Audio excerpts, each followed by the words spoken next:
Assalamualaikum warahmatullahi wabarakatuh. Perkenalkan, nama aku Kisha Nabila Syaki dari kelas 11-3. Pada pertemuan kali ini, aku akan menjelaskan mengenai biografi B.J. Habibie. Selamat disimak ya. Doctor of Honor Causa Engineer Doctor of Scanning Multimedia Bahrudin Yusuf Habibie atau dikenal sebagai B.J. Habibie yang berumur 73 tahun, merupakan pria dari Parepare, Sulawesi Selatan, kelahiran 25 Juni 1936. Habibie menjadi presiden ketiga Indonesia selama 1,4 tahun dan 2 bulan menjadi wakil presiden Republik Indonesia ke-7. Habibie merupakan keturunan antara orang Jawa dari ibunya dengan orang Makassar atau Parepare dari ayahnya. Di masa kecil, Habibie telah menunjukkan kecerdasan dan semangat tinggi pada ilmu pengetahuan dan teknologi khususnya fisika. Selama 6 bulan, ia kuliah di Teknik Mesin Institut Teknologi Bandung atau ITB dan dilanjutkan pendidikannya ke Jerman pada tahun 1955.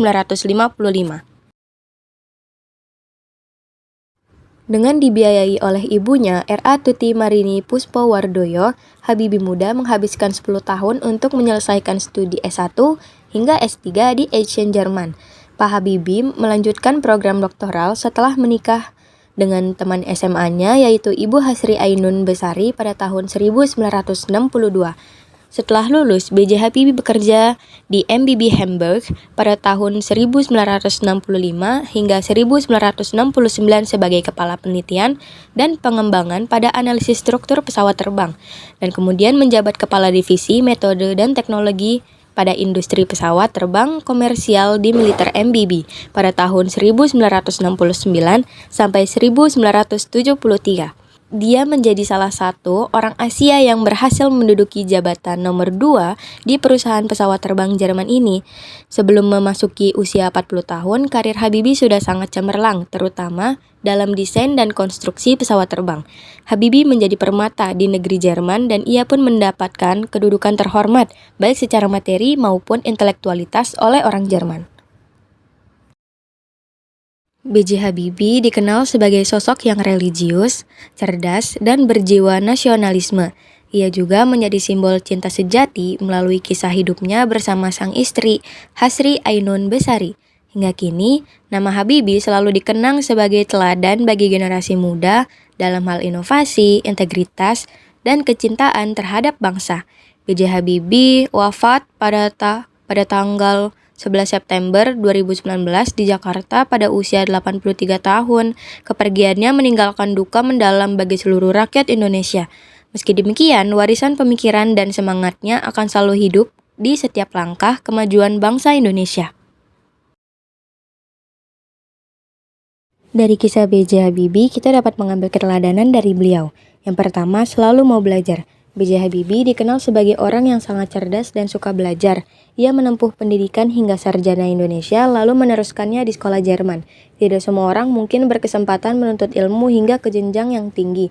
Namun yang kita bisa tirui dari sikap B.J. Habibie yang mau terus belajar. Belajar merupakan proses seumur hidup. Kalau kamu mau terus mengembangkan dirimu, maka kamu harus punya mental pelajar. Kemudian yang kedua adalah bersikap kritis. Baik dalam bidang usaha, organisasi, atau apapun, seseorang memiliki pemikiran yang kritis. Dengan terbiasa berpikir kritis, kita akan menjadi pribadi yang mampu berpikir kreatif dan tidak mudah terprovokasi. Inilah yang ditunjukkan oleh Bapak mantan Presiden Republik Indonesia kita yang ketiga, yaitu B.J. Habibie. Saat berhadapan dengan informasi baru, kamu harus bisa menganalisis kebenaran dengan informasi tersebut. Jangan menjadi orang yang mudah percaya sesuatu. Saat kamu terbiasa berpikir kritis, kamu tidak akan mudah termakan hoaks dan menjadi orang yang punya pendirian. Kemudian, sikap keteladanan yang ketiga adalah gigih dan pantang menyerah.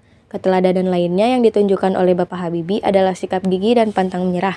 Jika kamu melihat napak tilas kehidupan Habibie, kamu akan setuju kalau beliau adalah orang yang gigih dan tidak mudah menyerah.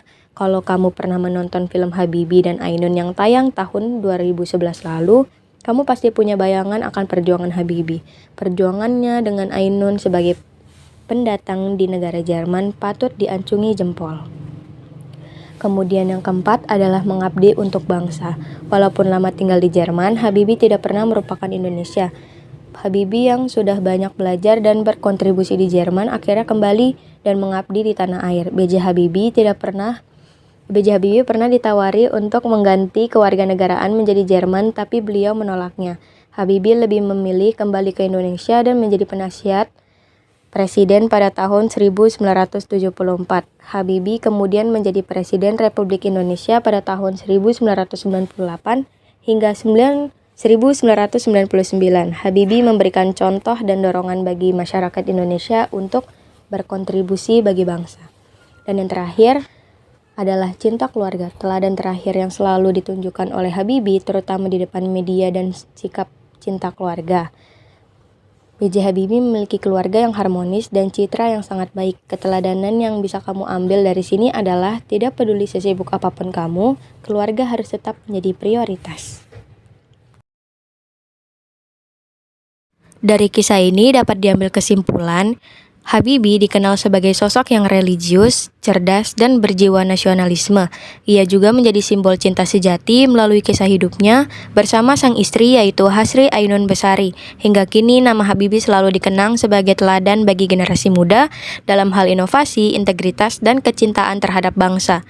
Namun inspirasi terbesar dari almarhum B.J. Habibie bukan hanya terletak pada rumus-rumus kompleks pesawat terbang. Kisah hidupnya adalah sebuah masterclass tentang bagaimana menggabungkan integritas tinggi, kecerdasan luar biasa, dan cinta sejati untuk memberikan dampak yang maksimal bagi bangsa. Sekian penjelasan dari saya, Kisyana Blasyaki. Selebihnya mohon maaf. Wassalamualaikum warahmatullahi wabarakatuh.